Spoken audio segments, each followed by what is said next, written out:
Peace, love, and blessings, fam. Day 6 of Wisdom of the Ages by Wayne W. Dyer.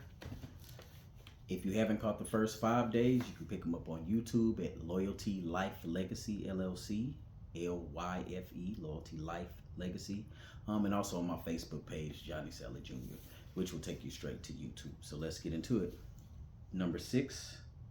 Day 6, Triumph.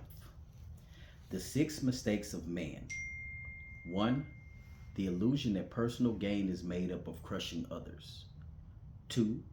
The tendency to worry about things that cannot be changed or corrected. 3. Insisting that a thing is impossible because we cannot accomplish it. 4. Refusing to set aside trivial preferences. 5. Neglecting development and refinement of the mind and not acquiring the habit of reading and study. And 6, attempting to compel others to believe and live as we do. By Marcus Tullius Cicero. Roman statesman and man of letters, Cicero was Rome's greatest orator and its most articulate philosopher. The last years of Republican Rome are often referred to as the Age of Cicero. It absolutely amazes me when I consider that over 2,000 years ago, our brilliant and persuasive ancestors were walking on the same soil we walk on, breathing the air we breathe, watching the same stars we view at night, and being awed by the same sun we see every day. And speaking and writing of the identical concerns we all share today. There is a profoundly wondrous connection to those people that thrills and mystifies me as I read what they were trying to tell their fellow citizens, and me as well, a citizen who just happens to have appeared on the same planet a couple of thousand years later. Cicero was once called the father of his country. He was a brilliant orator, lawyer, statesman, writer, poet, critic, and philosopher who lived in the century before the birth of Christ and was momentously involved in all the conflicts between Pompey, Caesar, Brutus, and many of the other historical characters and events that make up ancient Roman history. He had a brilliant and long political career and was an established writer whose work was considered the most influential of his time. In those days, however, dissidents were not treated kindly. He was executed in 43 BC, his head and hands displayed on the speaker's platform at the Forum in Rome. In one of his most memorable treatises, Cicero outlined the 6 mistakes of man as he saw them evidenced in ancient Rome. 20 centuries later, I repeat them here with a brief commentary. We still can learn from our ancestors of antiquity, and I trust my corroboration of Cicero's 6 mistakes will not lead to my head and hands being displayed at our National Speakers Forum. Mistake number 1, the illusion that personal gain is made up of crushing others. This is a problem that unfortunately is still with us today. Many people feel they are able to elevate themselves in importance by finding fault with others. I recently watched an internationally successful motivational speaker being interviewed on television. His approach was, I am better than everyone else. No one else can provide the tools for living that I can. Don't listen to those who are only providing a pep talk. They are all inferior. I couldn't help but think of Cicero's number 1 mistake. There are 2 ways to have the tallest building in town. One way is to go around crushing everyone else's buildings, but this method seldom works for long because those having their buildings raised will eventually come back to haunt the crusher. The second way is to work on your own building and watch it grow. And so it is in politics, business, and our own individual lives. Mistake number 2, the tendency to worry about things that cannot be changed or corrected. Apparently, people in this ancient world spent their energies worrying about things they had no control over, and little has changed since. One of my teachers put it to me quite succinctly. He said, "First, it makes no sense to worry about the things you have no control over. Because if you have no control over them, it makes no sense to worry about them. Second, it makes no sense to worry about the things you do have control over. Because if you have control, it makes no sense to worry. And there goes everything that it is possible to worry about. Either you have control or you don't. And either way, worry is a huge mistake." Mistake number 3, insisting that a thing is impossible because we cannot accomplish it. Many of us are still afflicted with this penchant for pessimism. Too often we jump to the conclusion that something is impossible simply because we cannot see the solution. I have heard many people tell me that angels, reincarnation, soul travel, communication with the deceased, travel to distant galaxies, genetic surgery, time machines, travel at the speed of light, miraculous spontaneous healing, and so on are all impossibilities simply because they cannot conceive of such ideas. I wonder how many of Cicero's contemporaries could foresee telephones, fax machines, computers, automobiles, airplanes, missiles, electricity, running water, remote controls, walking on the moon, and so many of the things that we take for granted today. A good motto is, no one knows enough to be a pessimist.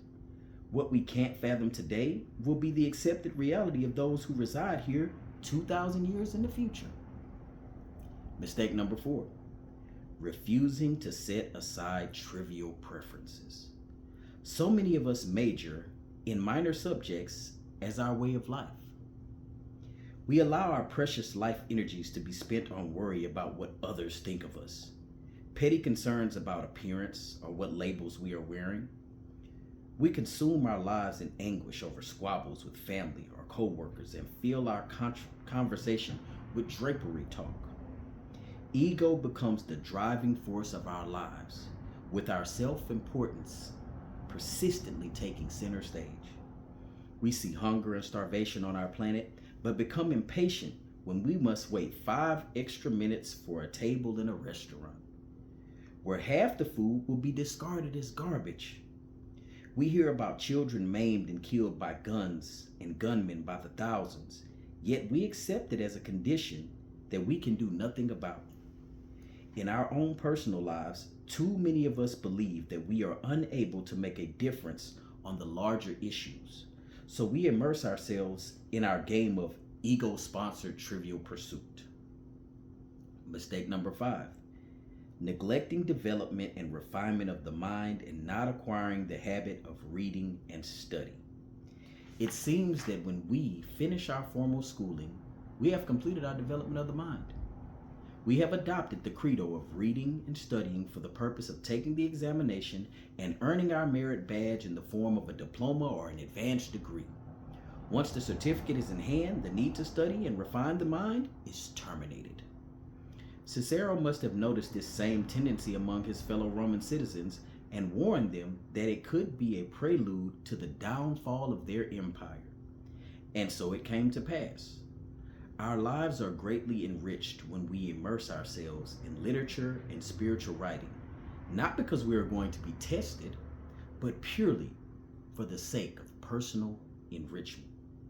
You will find that daily reading and study provide you with a deeper and richer experience of life in all ways. This is particularly gratifying when you know that you are doing it out of choice rather than as an assignment.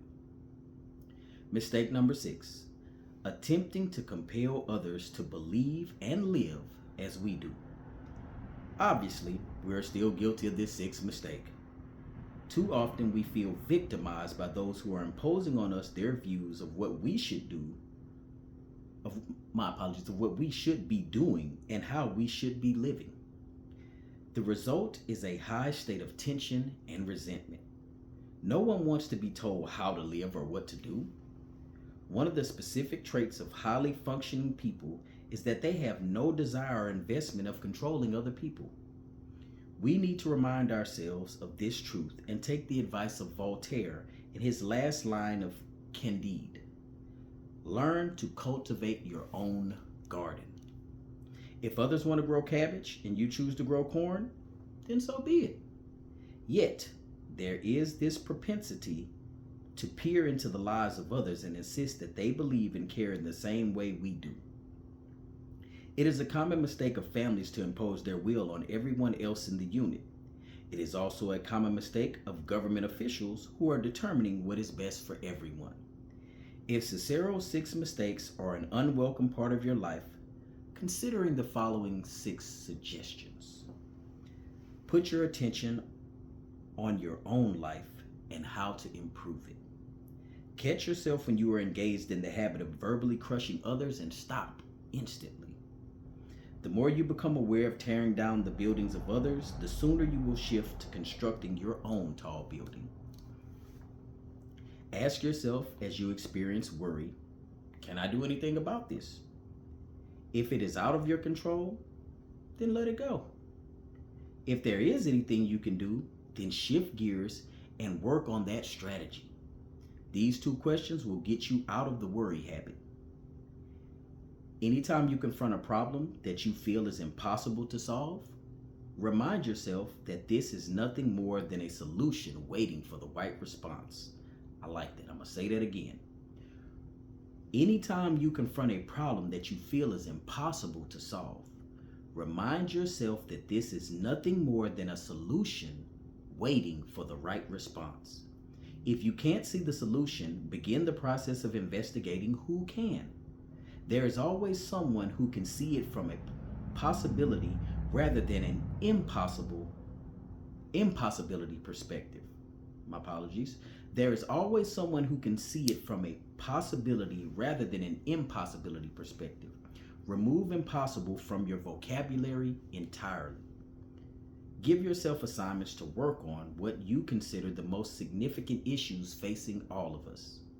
Give up some of your self-indulgent activities in favor of these greater tasks, and remind yourself that in some small way, your contribution to the resolution of major social problems is making an impact.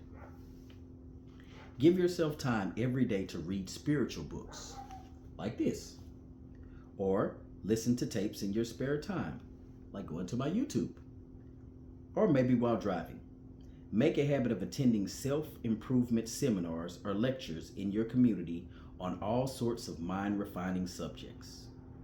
Cultivate your own garden and let go of your tendency to examine and judge how others cultivate theirs. Catch yourself in moments of gossip about how others ought to be living and rid yourself of thoughts about how they should be doing it this way or how they have no right to live and think as they do. Stay busy and involved in your own life projects and pursuits, and you will be far too busy to care, much less compel others to believe and live as you do. From ancient Rome, Cicero, the great statesman, orator, writer, and philosopher, gives us all a lesson in living. Don't make these same mistakes that mankind has been making throughout the centuries. Instead, vow to eliminate them from your life one day at a time. That was pretty heavy. I don't really know what else I can add to that.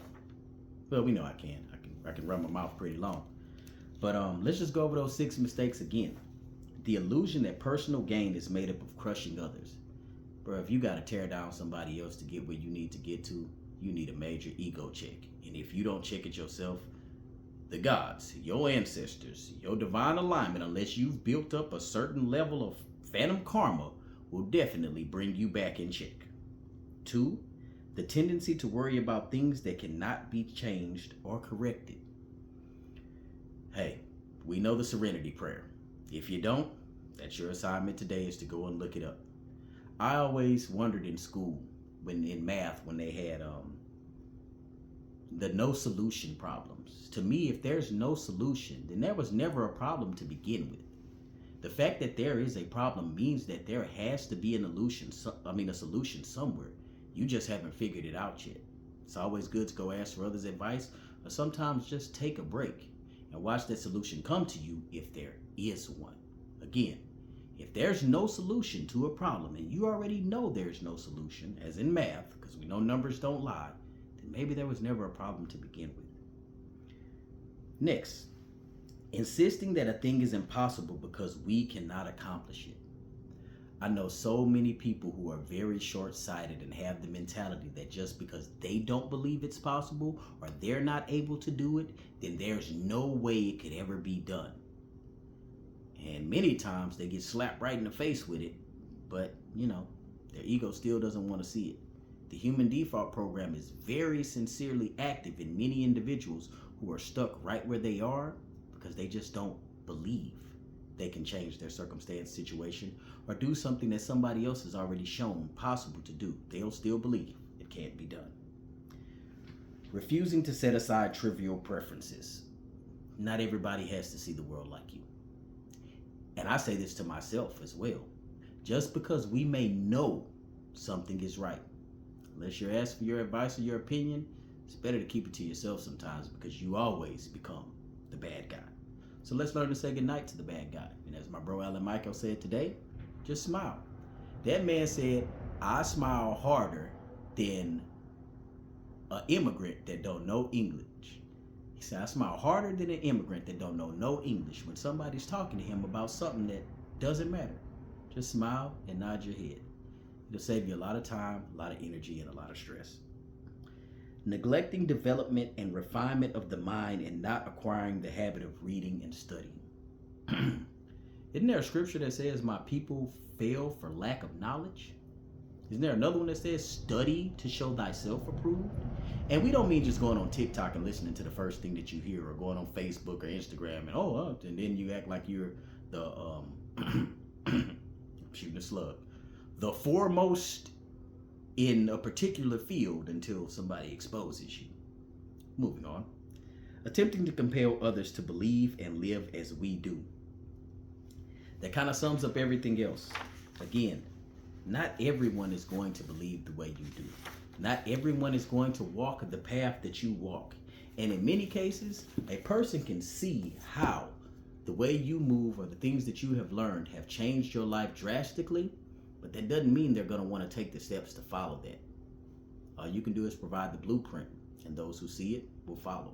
Those who see the light will follow. But again, that's up to each individual.